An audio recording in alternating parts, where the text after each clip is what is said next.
Bonjour les amis du potager de Gaïa 02. Aujourd'hui on se retrouve dans la serre à tomates. Alors comme vous pouvez le voir, tout a été libéré. Le sol a été travaillé. Cette année par rapport à l'année dernière, pas besoin de motobineuse. Le but étant de ne pas agresser le sol. Donc simplement la grelinette, un émietteur, un sarcloir oscillant avec émietteur sur le devant et un petit coup de râteau.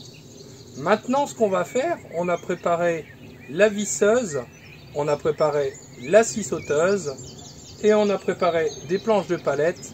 On va faire l'encadrement pour faire un petit peu comme sur les côtés et donc pouvoir planter enfin nos tomates sur chaque extrémité du coffrage central, et on mettra par la suite donc en rajoutant des ficelles, on rajoutera donc nos pieds de concombre pour cette année.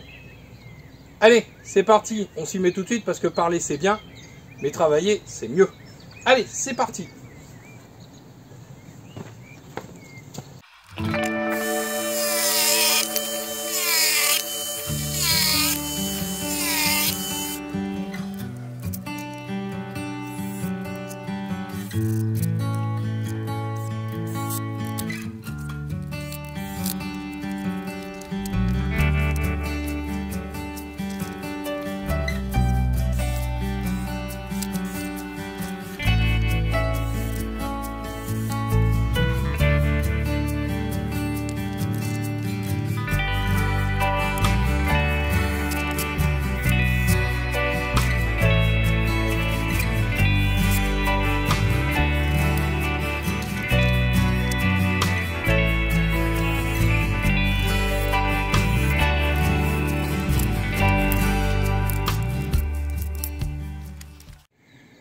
Donc voici la planche de coffrage faite avec de la palette, donc qui viendra faire l'encadrement de cette parcelle. Donc on va aller fixer de l'autre côté l'autre et puis ensuite on fera celle en travers. Comme ça on n'aura plus qu'à mesurer la superficie de ce rectangle et on viendra y mettre des granulés de fumier qu'on incorporera légèrement au sol avec une griffe.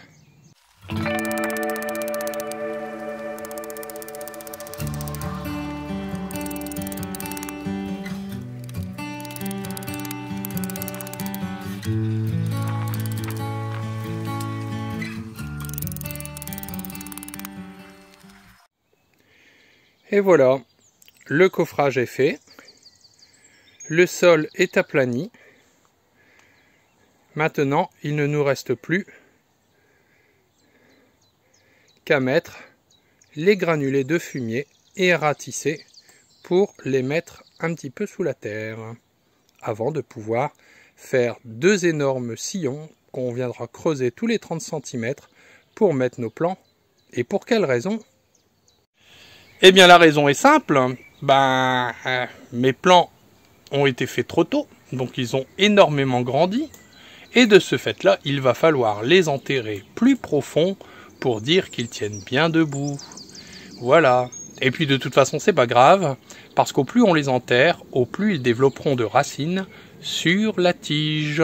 Car comme je vous l'ai dit, si vous vous souvenez bien lors d'une précédente vidéo, eh bien tous les petits poils qui sont sur la tige, eh bien ce sont des futures racines. Alors bien sûr si vous les laissez à l'air, ce ne sera pas des racines, mais si vous les mettez sous la terre, et c'est pour cette raison que quand il y a des gourmands, ils reprennent si facilement lorsqu'on les met dans un verre d'eau et qu'ils émettent des racines, c'est parce que ces fameux petits poils sont des racines. Alors, de ce fait, je vais utiliser un sillonneur pour faire deux grands sillons, là où je viendrai ensuite, tous les 30 cm, creuser un trou pour mettre mes plants de tomates. Allez, on va tout d'abord mettre le fumier. Allez, c'est parti! Bien, alors on va mesurer tout ça pour savoir la quantité de fumier que l'on va mettre.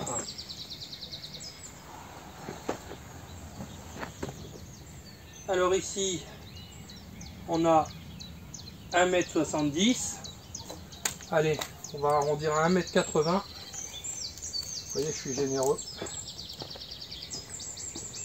Et alors ici, « 4,70 m », on va arrondir à 5 mètres. Donc 5 mètres sur... Allez, 5 mètres sur 2. Allez. Maintenant, on va calculer la quantité de fumier en granules qu'il faut mettre, sachant que je compte mettre 100 g au mètre carré. Si je fais 2 x 5, 10, 10 x 100, 1 kg. Voilà, 1000 g. Allez, on va les préparer ça tout de suite et puis l'éparpiller sur le sol.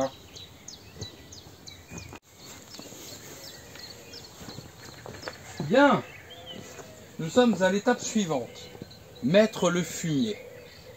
Mais alors je me suis rendu compte d'un truc en allant voir le paquet. En fait, c'est pas 100 g au mètre carré, mais 200 g au mètre carré.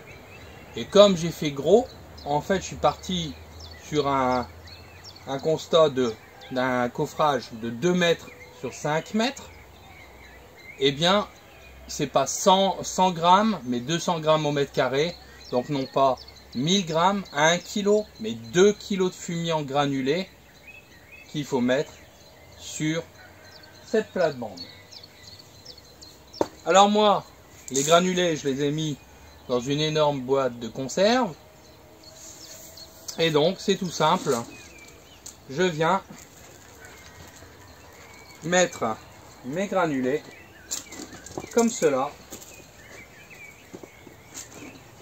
sur mon sol. Alors, je passerai plusieurs fois au même endroit pour être bien sûr qu'on a mis la bonne quantité.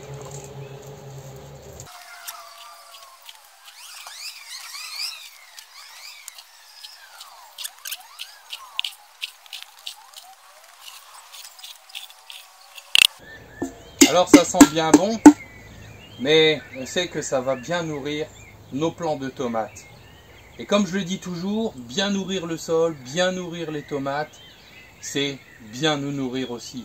Parce qu'il y a un lien entre l'acte et sa conséquence. Si je laisse un sol mort, sans nourriture, le pied de tomate se développera mal et de ce fait, moi quand je vais me nourrir de cette tomate, elle ne sera pas, je vais dire, emplie des vitamines, des nutriments, de toutes ces bonnes choses qui font que notre pied de tomate a un très bon goût. On aura le plaisir d'avoir une bonne santé et aussi le plaisir gustatif.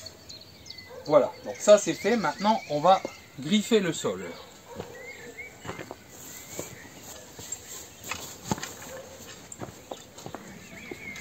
Alors le but, c'est uniquement, voilà, de faire un mouvement comme ça pour l'incorporer dans les premiers centimètres.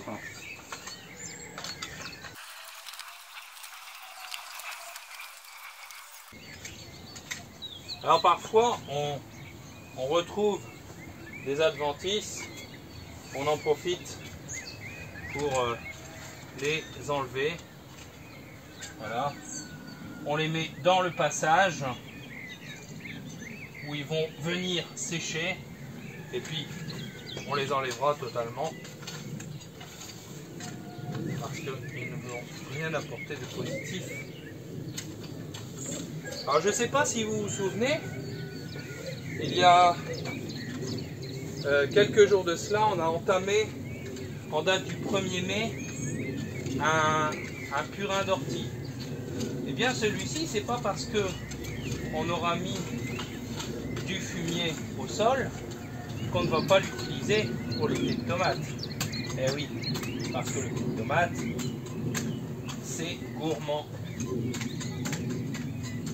Comme c'est gourmand, ça ne lui fera pas peur de se nourrir d'un bon burin d'ortie, en plus du fumier qu'on lui aura donné. Ah. Alors normalement, on ne fait pas trop ça, mais comme j'ai vu un adventice, je me permets de mettre mon pied sur la grande plate-bande.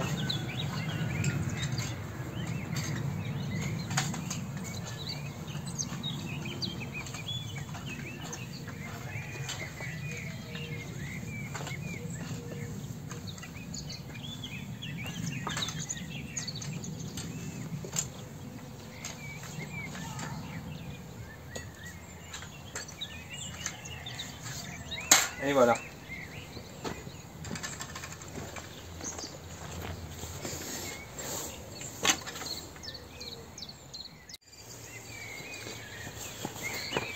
Bien, nous allons continuer l'opération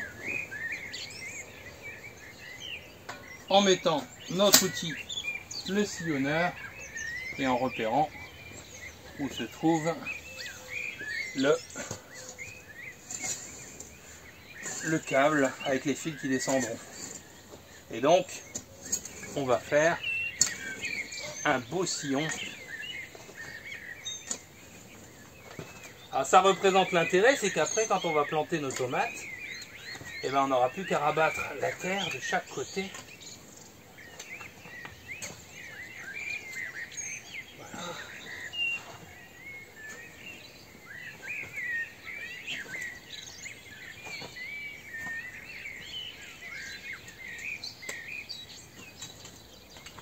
Hop.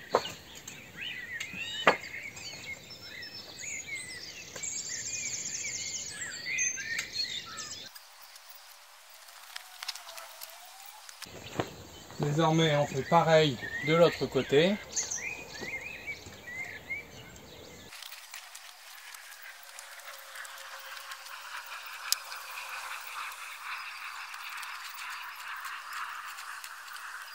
On vérifie quand même qu'on a fait des lignes bien droites, parce que sinon on se retrouve avec des tomates qui vont dans tous les sens.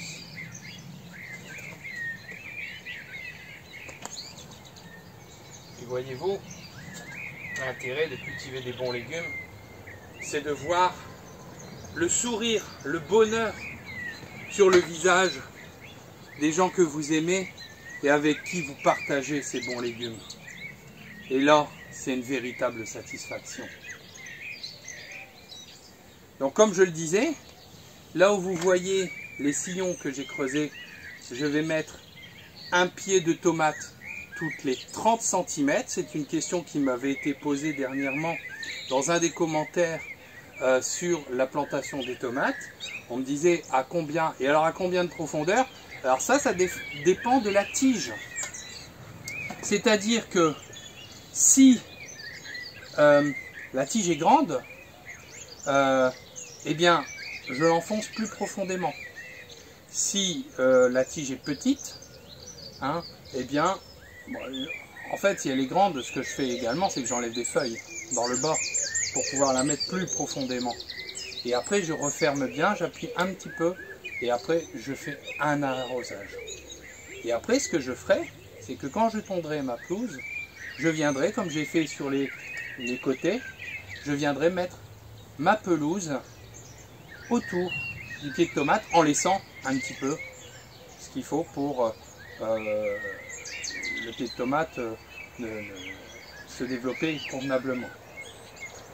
Et on enlèvera véritablement les feuilles du bas quand ils auront recommencé à prendre, c'est-à-dire que là ça commence à le faire, hein, enlever les premières feuilles pour que les feuilles ne touchent pas le sol. Donc je répète, tous les 30 cm. Alors bien sûr, si vous n'égourmandez pas vos pieds de tomates, laissez des plus grands espaces entre chaque pied, hein. 50, voire même plus si vous le souhaitez, mais bon, là en général on met 50 cm entre chaque pied. Moi ça me permet d'en mettre plus, mais de ce fait là, j'ai pas intérêt à me planter et à oublier des gourmands, parce que sinon s'il y a un pied qui attrape le mildiou, c'est toute la rangée qui risque de l'attraper également. Bon, on va dire l'année dernière, c'était une année fantastique. On n'a pas eu de mildiou ou très peu en fin de saison. Donc de ce fait-là, il n'y a pas de souci. Puis en serre, il y a quand même moins de problèmes. Voilà. Et donc, comme je le disais, au centre, moi je vais mettre des pieds de concombre. Alors moi j'ai choisi du F1, du télépathie, parce que véritablement, une bonne production et des beaux concombres bien longs. Parce que j'ai essayé une fois des concombres bio de la variété Marqueter et j'ai trouvé que les concombres étaient très amers. Donc je préfère venir sur cette variété là qui a été conseillée par Jaco et Lily. Jaco que je salue au passage et qui j'espère prend bien soin de sa santé. Parce que c'est aussi grâce à lui que je me suis amélioré dans le jardinage et il arrive au travers de ses vidéos à transmettre sa passion, la passion de son métier également puisqu'il est horticulteur et donc je le salue. Salut Jaco. Et donc on va planter nos tomates, mais pour cela, alors vous vous dites, comment il l'a fait? Dans une précédente vidéo, mais là, il y avait plein de semis. Où est-ce qu'elles sont passées? Vous vous souvenez que dernièrement, je vous avais parlé que j'étais en train de refaire la serre à semis. Eh bien, je vous montrerai ça dans la prochaine vidéo. Allez, je vais chercher les plants de tomates.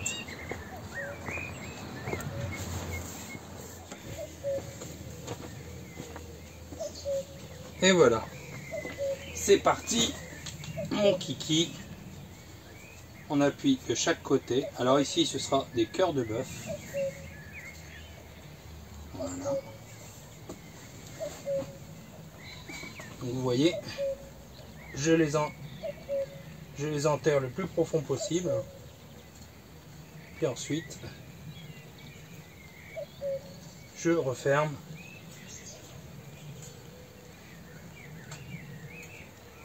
Avec cette bonne terre bien grumeleuse.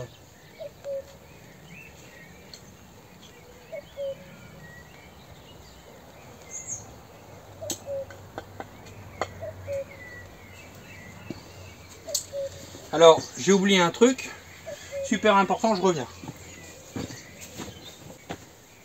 Me revoici.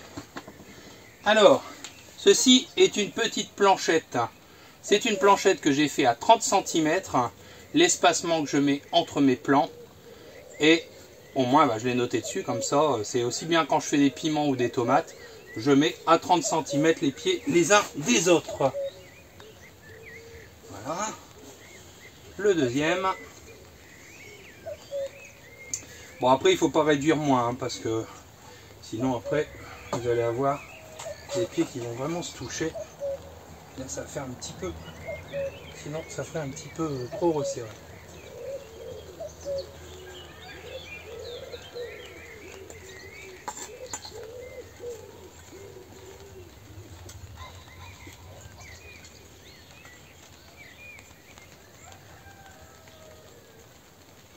Voilà. Et quand on fait l'erreur, j'aurais dû recreuser pour mettre bien profond. C'est pas grave, c'est pas perdu.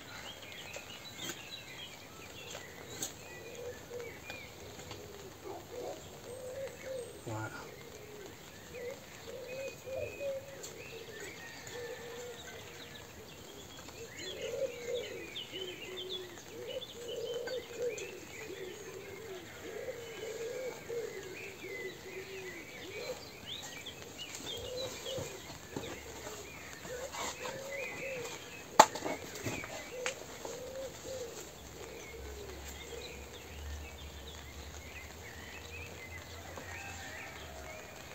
Alors sur la rangée on en a peut-être mis un peu beaucoup, c'est pas grave, on le mettra sur la rangée suivante.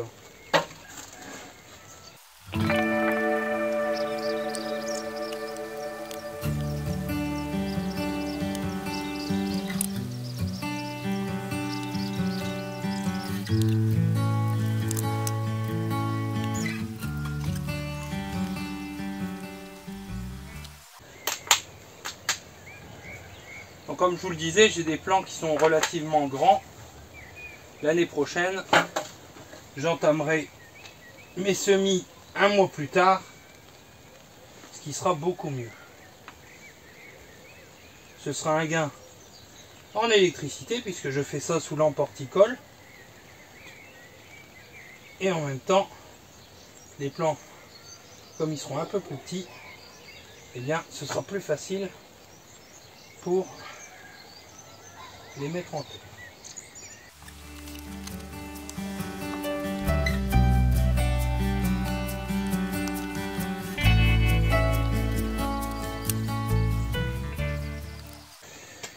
Donc ensuite on va tirer les ficelles et on va les accrocher au pied de tomate. On range au fur et à mesure les godets de manière à ce que ça soit pas le bordel pour l'année prochaine.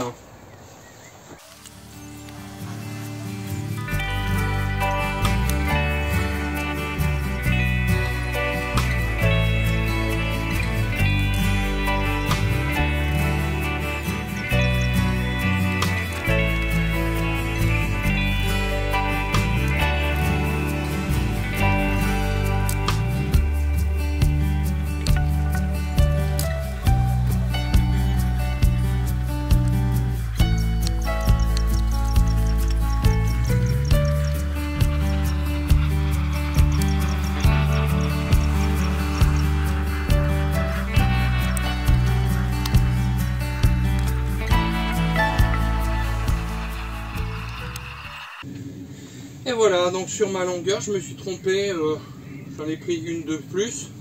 Et en fin de compte, c'était même pas une cœur de bœuf. Donc là, on a 1, 2, 3, 4, 5, 6, 7, 8, 9, 10, 11, 12, 13, 14 pieds de cœur de bœuf. Voilà. Qui sont plantés.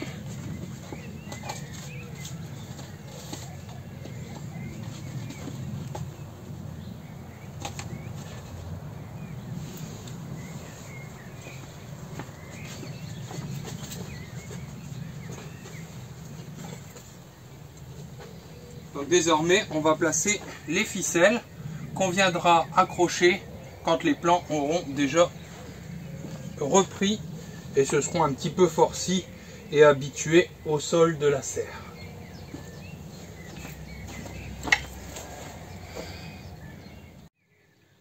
Donc je suppose que la technique est acquise.